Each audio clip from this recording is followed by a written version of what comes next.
Organizers of the Mexican Grand Prix say this year's event will be even more significant in the wake of two devastating earthquakes to hit the country in recent weeks. A magnitude 7.1 earthquake struck the country on Tuesday, with the epicenter close to the capital, Mexico City, resulting in the loss of life of over 230 people. The disaster came a month after an 8.1 magnitude quake struck the south of the country, killing 90 people.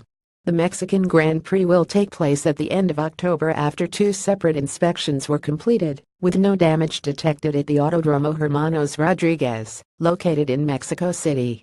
"Our priority at the moment is the recovery of the city," said Federico Gonzalez, managing director of the Mexican Grand Prix.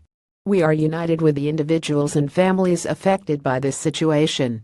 The Mexican spirit of humanity and determination are a force to be reckoned with, and it's heartening to this in action across the city."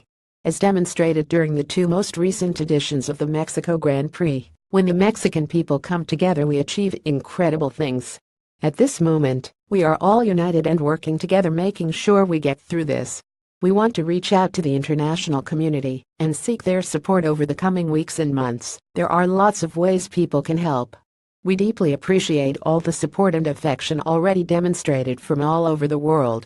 We have been very lucky. We have examined the Autódromo Hermanos Rodriguez, and we can confirm that the track has suffered no damage and is in optimum condition ahead of the race.